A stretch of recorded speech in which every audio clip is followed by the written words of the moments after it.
안녕하세요. 시냇가 책방입니다. 저는 책방지기 한 걸음씩입니다.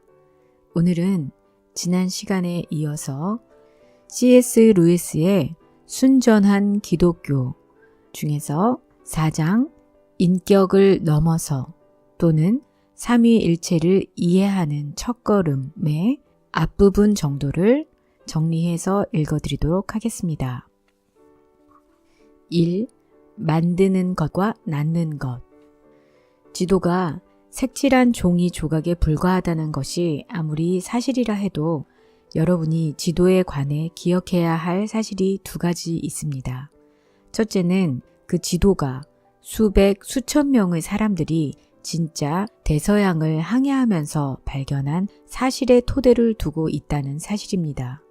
또한 당신의 경험은 바다를 고작 한번 흘낏 본 것이 전부지만 지도는 서로 다른 경험들이 한데 모여 만들어진 것입니다. 둘째는 여러분이 어딘가 가고자 할 때는 지도가 절대적으로 필요하다는 사실입니다. 여러분이 해변을 거니는데 만족한다면 지도를 보느니 해변에서 직접 바다를 보는 편이 훨씬 재미있을 것입니다. 그러나 대서양을 건너 미국에 가고 싶다면 해변을 거니는 것보다는 지도를 보는 편이 훨씬 유용할 것입니다. 신학은 지도와 같습니다.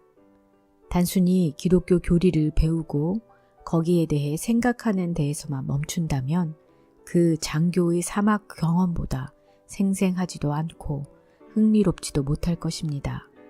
교리는 하나님이 아닙니다. 일종의 지도일 뿐입니다. 그러나 그 지도는 정말 하나님을 만났던 수백 명의 경험의 토대를 두고 있습니다. 또한 여러분이 더 먼 곳에 가고자 한다면 반드시 지도를 써야 합니다. 다시 말해서 신학은 실제적인 것입니다. 진짜 기독교 서적들을 읽어보면 이런 대중적 기독교와 전혀 다른 내용을 말하고 있음을 즉시 알게 됩니다. 그 책들은 그리스도가 하나님의 아들이라고 말합니다. 또한 그리스도가 죽음으로써 우리를 죄에서 구원했다고 말합니다. 이런 말들이 어렵다고 불평할 필요는 없습니다. 기독교는 다른 세계, 우리가 만지고 듣고 보는 이 세상 이면의 무언가에 대해 말한다고 스스로 주장하기 때문입니다. 그 주장이 거짓이라면 모르겠지만 만약 사실이라면 기독교가 하는 말은 당연히 어려울 수밖에 없습니다. 기독교의 주안점들 중에서도 가장 충격적인 것은 우리가 그리스도께 붙어 있기만 하면 하나님의 아들이 된다는 말입니다. 기독교 신조 가운데 하나는 그리스도가 하나님의 아들로 창조되신 것이 아니라 나셨다는 것입니다. 거기에는 모든 세계가 창조되기 전에 아버지에게서 나셨다는 말이 덧붙여 있습니다. 현대 영어에서 나타, 비게팅이나 태어나다, 비가튼이라는 말을 쓰지 않지만 그 뜻은 누구나 알고 있습니다. 낳는다는 것은 아버지가 된다는 뜻이고 창조한다는 것은 만든다는 뜻이지요. 이 두 단어의 차이는 이런 것입니다. 여러분이 낳는 것은 여러분과 같은 종류에 속한 것입니다. 즉, 사람은 사람의 아이를 낳고 비버는 비버 새끼를 낳으며 새는 새 새끼의 부활된 알을 낳습니다. 그러나 여러분이 만드는 것은 여러분과 다른 종류에 속한 것입니다. 즉, 새는 둥지를 만들고 비버는 댐을 만들며 사람은 라디오를 만듭니다. 물론 사람은 라디오보다는 더 자기를 닮은 것, 이를테면 조각상을 만들 수 있습니다. 실력 있는 조각가라면 정말 사람과 흡사한 조상도 만들 수 있을 것입니다. 물론 그렇다고 해도 그 조상이 진짜 사람이 될 수는 없지요. 조상은 숨을 쉬거나 생각할 수 없습니다. 조상은 그저 사람과 흡사하게 생겼을 뿐입니다. 그것은 살아있는 존재가 아닙니다. 하나님은 하나님을 낳습니다. 사람이 사람을 낳듯이 말입니다. 하나님은 하나님을 창조하시지 않습니다. 사람이 사람을 만들 수 없듯이 말입니다. 그렇기 때문에 사람은 그리스도가 하나님의 아들인 것과 같은 의미에서 하나님의 아들이 될 수 없습니다. 사람은 어떤 점에서 하나님을 닮았지만 하나님과 같은 종류에 속한 존재는 아닙니다. 사람은 오히려 하나님의 조상이나 초상화에 가깝습니다. 조각상은 사람의 모양을 하고 있긴 하지만 살아있지는 않습니다. 마찬가지로 사람은 하나님의 모양을 하고 있으며 하나님과 비슷한 점은 있지만 하나님의 생명과 똑같은 종류의 생명은 가지고 있지 않습니다. 사람이 하나님을 닮은 점 첫 번째를 먼저 살펴봅시다. 생물학적 생명은 인간에 이르러 우리가 아는 바 최고 수준에 도달합니다. 그러나 인간이 자연적으로 얻을 수 없는 것이 있는데 그것은 바로 영적인 생명, 하나님 안에 있는 생명으로서 생물학적 생명과 다른 생명, 그보다 더 위에 있는 생명입니다. 우리는 두 가지 다 생명이라고 부릅니다. 그렇다고 해서 두 생명을 같은 종류로 생각한다면 우주의 광대함과 하나님의 광대함을 같은 종류로 생각하는 것이나 다름없는 잘못을 저지르는 것입니다. 사실 생물학적 생명과 영적인 생명 사이에는 너무나 중대한 차이가 있기 때문에 저는 이 두 가지를 각각 다른 이름으로 부르려 합니다. 자연을 통해 우리에게 오는 생물학적인 종류의 생명, 늘 소모되고 쇠퇴하는 성질이 있어서 공기나 물이나 음식 등을 통해 끊임없이 자연의 보조를 받아야만 유지되는 생명은 바이오스입니다. 영원 전부터 하나님 안에 있는 영적인 생명, 자연 세계 전체를 만들어낸 생명은 조에입니다. 바이오스는 어떤 그림자나 상징처럼 조에를 닮았다는 것이 사실입니다. 그러나 그 유사성은 사진이나 풍경이나 조상과 사람 사이에 나타나는 유사성과 같은 종류의 것입니다. 그러므로 사람이 바이오스를 가졌다가 조에를 갖게 된다는 것은 석상이 진짜 사람으로 변하는 것만큼이나 큰 변화가 아닐 수 없습니다. 이것이 정확히 기독교가 말하는 바입니다. 이 세상은 위대한 조각가의 작업실이고 우리는 그 조각가가 만든 조상들입니다. 그런데 지금 이 작업실에는 우리 중 일부가 언젠가 생명을 얻으리라는 소문이 떠돌고 있습니다. 이 삼위이신 하나님. 사람은 아이를 낳지만 조각상은 만듭니다. 하나님은 그리스도를 낳으시지만 사람은 만드십니다. 그러나 이것은 하나님에 대한 한 가지 사실, 즉 성부 하나님이 낳으신 존재는 그와 똑같은 종류의 존재, 즉 하나님이라는 사실만을 설명한 것에 불과합니다. 인격을 뛰어넘는 존재가 과연 어떤 존재인가에 관한 개념을 제시해 줄 수 있는 이들은 오직 그리스도인들밖에 없습니다. 초인격적인 신의 개념을 가진 종교는 오직 기독교 하나뿐이니까요. 그리스도인들은 인간의 영혼이 하나님의 생명 속에 이끌려 들어가면서도 어떻게 제 모습 그대로 남아있을 수 있는지 설명할 수 있는 개념을 가진 유일한 사람들입니다. 신학은 실제적인 것입니다. 우리의 존재 목적은 이처럼 하나님의 생명 속에 이끌려 들어가는 것입니다. 그 생명에 대해 잘못된 개념을 가지고 있을수록 우리의 삶의 목적은 성취되기가 어렵습니다. 1차원의 세계는 직선입니다. 2차원의 세계에서는 직선도 그릴 수 있지만 여러 직선으로 도형도 만들 수 있습니다. 3차원의 세계에서는 도형도 만들 수 있지만 여러 도형으로 고체도 만들 수 있습니다. 다시 말하면 좀 더 현실에 가깝고 복잡한 차원으로 올라간다고 해서 그보다 단순한 차원에 있는 것들을 아주 버리는 것은 아니라는 말입니다. 여러분은 여전히 그것들을 가지고 있으면서 동시에 새로운 방식으로 결합시킬 수 있습니다. 하나님에 대한 기독교의 설명에도 같은 원칙이 적용됩니다. 인간적인 차원은 단순하며 어느 정도는 비어 있다고 할 수 있습니다. 인간적인 차원에서 한 인격은 한 존재이며 두 인격은 별개의 두 존재입니다. 이 차원에서 한 정사각형은 한 도형이고 두 정사각형은 별개의 두 도형인 것처럼 말이지요. 신적인 차원에도 인격체들이 있습니다. 그러나 그 인격체들은 그 차원에서 살지 않는 사람은 상상조차 할 수 없는 새로운 방식으로 결합되어 있습니다. 즉, 여러분은 하나님의 차원에서 세 인격인 동시에 하나인 존재를 보게 됩니다. 정육면체가 하나의 정육면체인 동시에 6개의 정사각형인 것처럼 말이지요. 여러분은 세 인격이면서 동시에 하나인 존재를 상상할 수 없다면 그런 존재에 대해 이야기해 보았자 무슨 소용이 있을까라고 묻고 싶겠지요. 맞습니다. 그런 이야기는 해보았자 소용이 없습니다.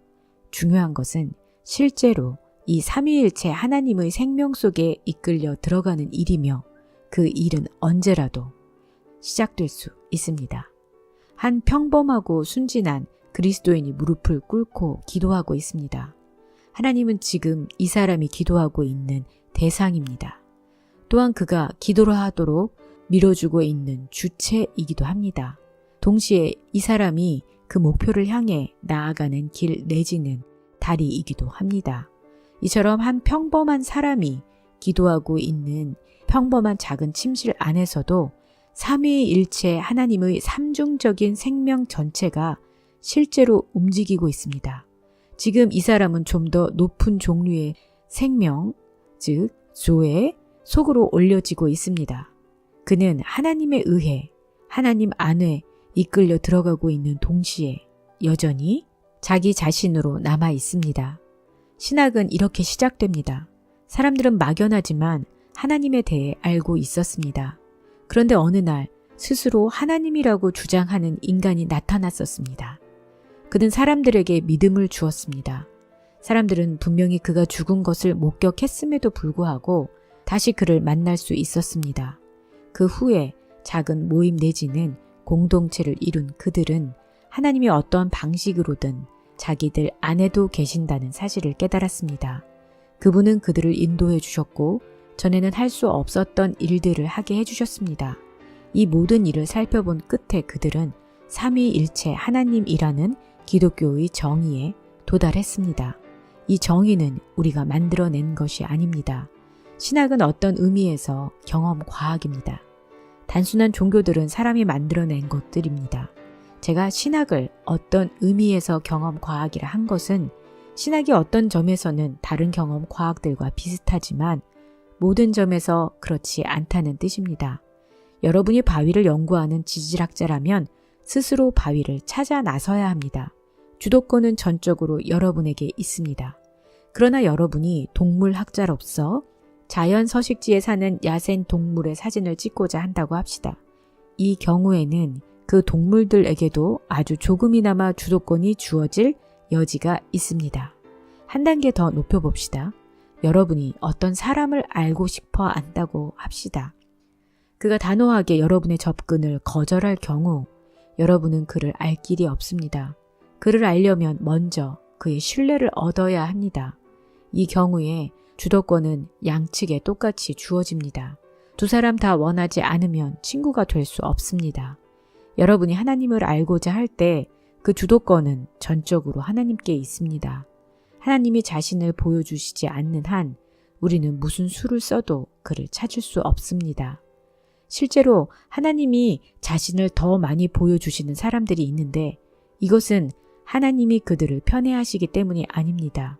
마음과 됨됨이가 온통 잘못되어 있는 사람에게는 하나님도 자신을 보여주실 수 없습니다. 햇빛은 편애라는 것을 할 수 없음에도 불구하고 깨끗한 거울에 비치는 밝기만큼 더러운 거울에 환히 비칠 수 없는 것과 같습니다. 달리 표현하면 다른 과학에서 사용되는 도구는 여러분의 외부에 있는 것들, 현미경이나 망원경인 것처럼 하나님을 볼 수 있는 도구는 여러분 자신이라고 할 수 있습니다. 하나님은 참다운 사람에게만 자신을 있는 모습 그대로 보여주실 수 있습니다. 여기서 참다운 사람이란 단순히 선한 개인들을 가리키는 말이 아니라 한 몸 안에 연합되어 서로 사랑하고 서로 도우며 서로에게 하나님을 보여주는 사람들을 가리키는 말입니다. 그것이 하나님이 원래 의도하신 사람들의 모습입니다. 한 악단에 모여있는 연주자들이나 한 몸에 속한 신체 기관들 같은 모습 말이지요. 따라서 하나님을 배우기에 정말 적합한 도구는 다 함께 하나님을 기다리는 그리스도인 공동체입니다. 즉 그리스도인의 모임은 이 과학 연구를 위한 기술 장비인 셈입니다. 바로 그렇기 때문에 기독교 전통의 대체물이라며 몇 년에 한 번씩 기발하고 단순한 종교를 제멋대로 만들어 들고 나오는 사람들이 시간만 낭비할 수밖에 없는 것입니다. 이것은 도구라고는 낡아빠진 쌍안경 하나 달랑 있는 사람이 진짜 천문학자들의 연구 결과를 모조리 바로잡겠다고 나서는 것이나 다름없는 짓입니다. 그가 똑똑한 사람일 수는 있습니다. 몇몇 천문학자들보다는 더 똑똑할 수도 있겠지요. 그러나 그는 승산 없는 짓을 하고 있습니다. 그 사람에 관한 기억들을 2년만 지나도 잊혀지겠지만 진정한 천문학은 여전히 건재할 것입니다. 3. 시간과 시간 너머. 우리에게는 삶이 한순간씩 다가옵니다. 한순간이 지나가야 다음 순간이 다가올 수 있으며 각 순간은 아주 짧습니다. 이것이 바로 시간입니다. 물론 여러분이나 저는 이러한 시간의 연속이야말로 우리에게 다가오는 삶의 당연한 방식일 뿐 아니라 모든 사물이 실제로 존재하는 방식이라고 생각하지요. 그리고 전 우주와 하나님 또한 우리처럼 언제나 과거에서 미래로 움직인다고 생각하려 듭니다. 그러나 많은 학자들은 거기에 동의하지 않습니다. 시간 속에 살지 않는 존재들도 있다는 개념을 처음 소개한 이들은 신학자들이었습니다. 후에 철학자들이 그것을 받아들였고 지금은 과학자들 중에도 그렇게 생각하는 이들이 있습니다. 하나님이 시간에 매여 살지 않으신다는 것은 거의 확실합니다.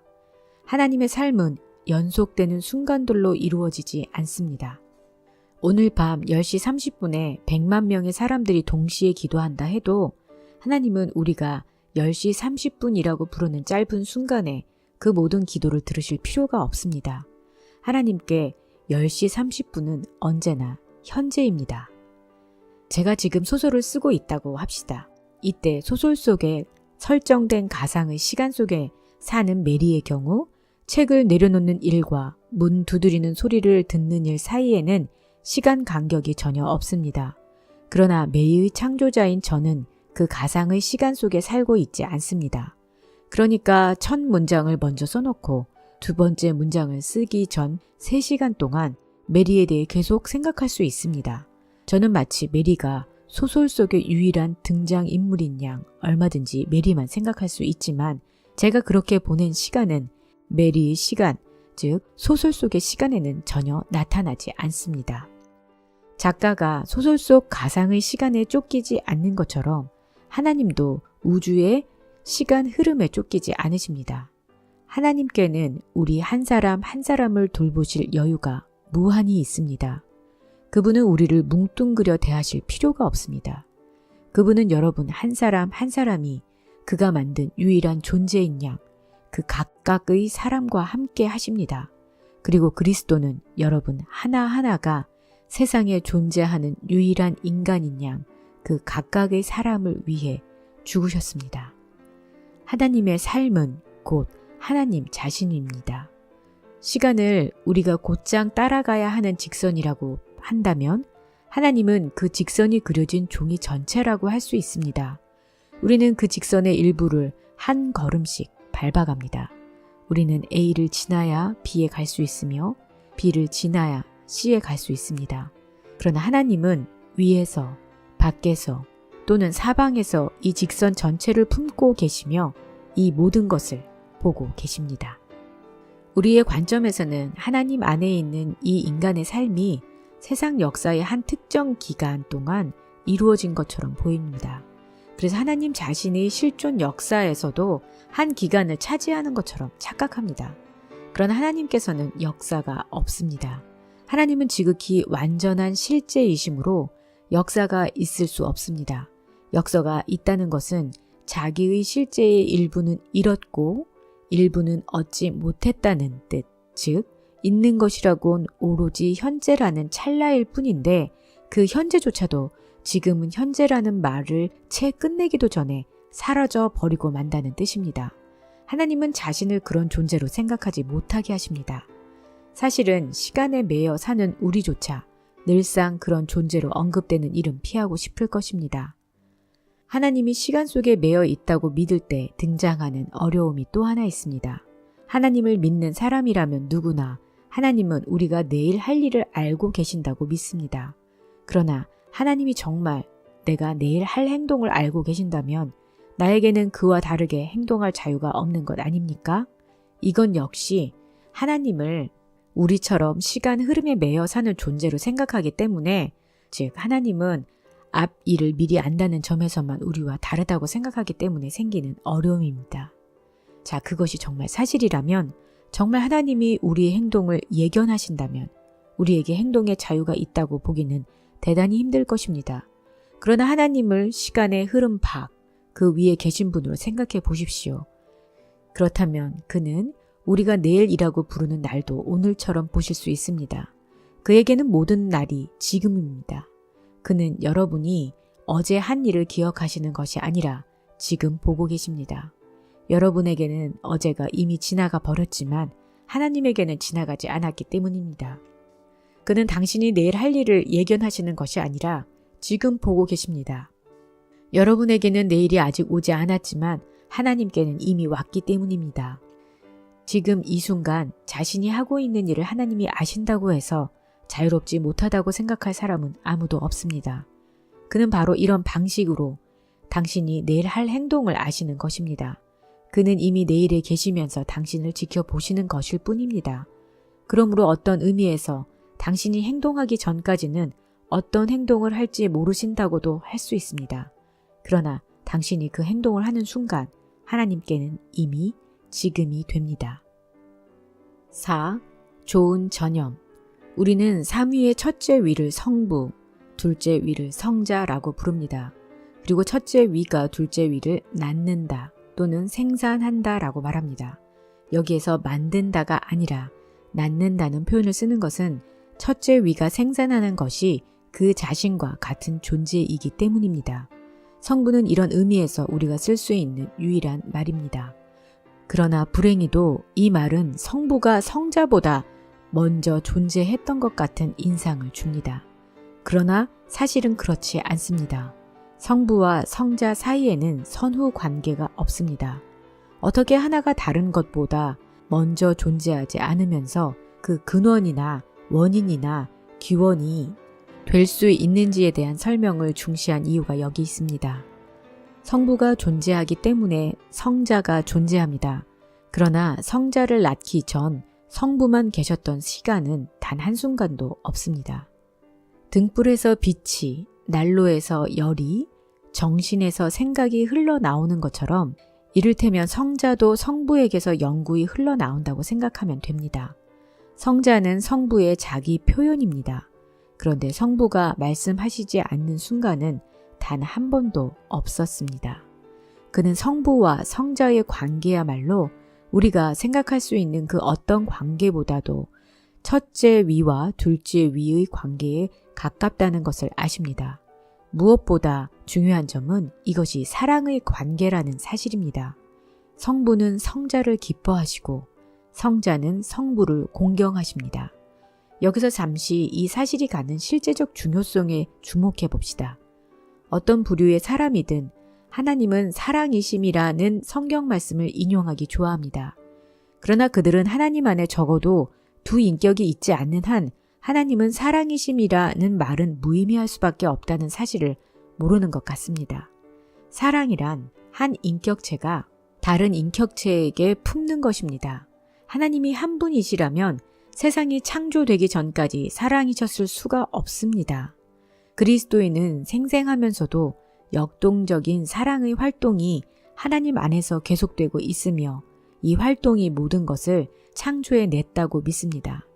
아마 이것이 기독교와 다른 종교의 가장 중대한 차이점일 것입니다. 즉, 기독교의 하나님은 정적인 존재가 아니라 역동하며 약동하는 활동, 생명, 일종의 드라마에 가까운 분이라는 것입니다. 그는 일종의 춤에 가까운 분입니다. 성부와 성자의 연합은 그 연합 자체를 또 하나의 인격체라고 해도 될 만큼 생생하고 구체적으로 이루어집니다. 성부와 성자의 생명이 결합될 때는 진짜 인격체, 즉 삼위일체 하나님 중 제3위 하나님이 실제로 나오시기 때문입니다. 이 셋째 위를 신학 용어로는 성령 또는 하나님의 영이라고 합니다. 이것은 다른 두 분보다 다소 모호하고 막연하게 느껴진다고 해서 염려하거나 놀랄 필요는 없습니다. 제 생각에는 이렇게 될 수밖에 없는 이유가 있습니다. 여러분은 그리스도인의 삶을 살면서 대개는 성령을 바라보지 않습니다. 성령은 항상 여러분을 통해 움직이십니다. 성부가 여러분 앞 저기 계시는 분이고 성자가 여러분 옆에서 기도를 도우시는 여러분을 하나님의 아들로 바꾸시는 분이라면 성령은 여러분 안 또는 뒤에 계시는 분입니다. 아마 제3위로부터 시작해서 거꾸로 생각하는 편이 오히려 더 이해하기 쉬운 사람도 있을 것입니다. 하나님은 사랑이시며 그 사랑은 인간을 통해 역사합니다. 그러나 이 사랑의 영은 영원 전부터 성부와 성자 사이에 있어 온 사랑입니다. 기독교가 제시하는 것은 이것입니다. 하나님이 그 뜻대로 하시도록 자신을 그분께 맡기는 사람은 그리스도의 생명에 동참하게 됩니다. 만든 생명이 아니라 낳은 생명, 언제나 있었고 언제나 있을 생명을 나누어 갖는 것입니다. 그리스도는 하나님의 아들이십니다. 그러므로 그의 생명에 동참하면 우리도 하나님의 아들이 됩니다. 우리는 그가 성부를 사랑하시듯 성부를 사랑할 것이며 그러면 성령이 우리 안에서 일어나실 것입니다. 그리스도는 자신이 가진 이 생명을 사람들에게 퍼뜨리기 위해 사람이 되어 이 세상에 오셨습니다. 모든 그리스도인은 작은 그리스도가 되게 되어 있습니다. 우리가 그리스도인이 되는 목적은 오직 이것 하나뿐입니다. 5. 고집센 장난감 병정들. 하나님의 아들은 사람들을 하나님의 아들 되게 하시려고 사람이 되셨습니다. 하나님이 우리에게 하신 일은 이것입니다. 즉 하나님 안에 있는 둘째 위격인 성자가 몸소 사람이 되신 것입니다. 그는 진짜 사람으로 세상에 태어나셨습니다. 전 우주를 창조했으며 모든 것을 알고 있는 영원한 존재가 사람이 되셨을 뿐만 아니라 아기가 되셨고 그보다 먼저는 한 여성의 몸 안에서 태아가 되신 것입니다. 이것이 어떤 일인지 실감하고 싶다면 여러분 자신이 달팽이나 개가 되면 어떨까 생각해 보시기 바랍니다. 자연적 인간은 그분 안에서 신의 아들 속으로 완전히 들어 올려졌습니다. 인성은 이 한 사례 안에서 이를테면 완성에 도달했습니다. 즉 그리스도의 생명으로 바뀐 것입니다. 그는 우리의 모든 곤경은 자연적 생명이 어떤 의미에서 죽는다는 데서 비롯된다는 것을 아셨기 때문에 번번이 자신의 인간적 욕망을 죽이는 길, 즉 가난, 가족들의 오해, 가까운 친구의 배신, 치안대의 야유와 학대, 고문과 처형을 택하셨습니다. 그분 안에 있는 인성은 신의 아들됨과 연합되어 있었으므로 그는 이렇게 죽임을 당한 후에 다시 살아나셨습니다. 그때 하나님만 다시 살아난 것이 아니라 그리스도 안에 있는 인간도 같이 살아났습니다. 이것이 요점입니다. 우리는 처음으로 진정한 인간을 보게 되었습니다.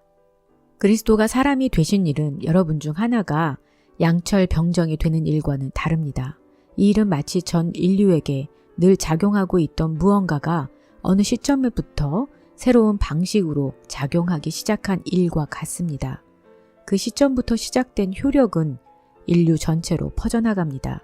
그 효력은 그리스도 이후에 태어난 사람들뿐 아니라 그리스도 이전에 살았던 사람들에게도 미치며 그리스도에 대해 전혀 듣지 못했던 사람들에게까지 미칩니다. 마치 물컵 속에 무언가가 한 방울 떨어져 그 물 전체의 맛과 색깔을 바꿔 놓는 것과 같습니다. 물론 어떤 예를 든다 해도 이 일을 완벽하게 설명할 수는 없습니다. 결국 하나님 같은 분은 아무도 없으며 그가 하시는 일과 같은 일은 아무것도 없기 때문입니다. 그 일을 완벽하게 짐작해 내기란 거의 불가능합니다. 그렇다면 그리스도께서 인류 전체에 끼친 효력이란 무엇입니까? 그 효력이란 바로 이런 것입니다. 하나님의 아들이 되는 일, 창조된 존재에서 태어난 존재로 변화되는 일, 일시적인 생물학적 생명에서 시간을 초월한 영적 생명으로 바뀌는 일이 우리에게 일어났습니다. 원칙적으로 인류는 이미 구원받았습니다. 물론 우리 각 사람은 그 구원을 자기 것으로 삼아야 합니다. 그러나 정말 어려운 일은 이미 이루어졌습니다. 이제는 우리 힘으로 영적인 생명을 향해 올라가려고 애쓸 필요가 없습니다. 그 생명은 이미 인류에게 내려왔습니다. 그 생명으로 충만히 차 있는 분, 하나님이면서도 인간이신 분에게 우리 자신을 드러내기만 하면 그가 우리를 위해 우리 안에서 그 일을 행하실 것입니다. 제가 좋은 전염에 대해 했던 말을 기억하십시오. 우리 인류 중 한 사람이 이 새로운 생명을 가지고 있습니다. 그에게 가까이 다가가기만 하면 우리에게도 그 생명이 올 것입니다. 물론 이 일은 다른 방식으로도 얼마든지 표현될 수 있습니다. 그리스도가 우리 죄 때문에 죽으셨다고도 할 수 있습니다. 우리가 했어야 할 일을 그리스도께서 대신 하셨으므로 성부께서 우리를 용서하셨다고도 할 수 있습니다. 어린 양의 피로 우리가 씻음 받았다고도 할 수 있습니다. 그리스도가 죽음을 이기셨다고도 할 수 있습니다. 이것들은 전부 맞는 말입니다. 6. 두 가지 부연 설명. 오해를 피하기 위해 지난 장의 내용에 대해 두 가지 부연 설명을 덧붙이고자 합니다. 1. 어떤 지각 있는 비판적 독자가 제게 편지를 보내 하나님이 장난감 병정들이 아니라 아들을 원하신다면 처음부터 아들을 많이 낳으면 되지 왜 굳이 장난감 병정들을 먼저 만든 다음 굳이 그토록 어렵고 고통스러운 과정을 거쳐 생명을 주느냐고 질문한 적이 있습니다. 그 답의 일부분은 아주 쉽지만 다른 일부분은 인간의 지식을 뛰어넘습니다. 인류가 오래전에 하나님께 등을 돌리지 않았다면 피조물에서 아들로 변화되는 과정이 그토록 어렵거나 고통스럽지는 않았을 것입니다. 인류가 하나님께 등을 돌릴 수 있었던 것은 하나님이 자유의지를 주셨기 때문입니다. 그리고 이처럼 하나님이 인류에게 자유의지를 주신 것은 자동 인형에 불과한 존재는 사랑할 수 없으며 따라서 무한한 행복이 무엇인지 알 수 없기 때문입니다. 2. 인류 전체가 어떤 의미에서 하나의 단일체라는 개념을 개인적 차이는 중요치 않다거나 탐이나 노비나 케이트 같은 실제 인물보다는 계급이니 종족 같은 집단이 더 중요하다는 사상과 혼동해서는 안 됩니다.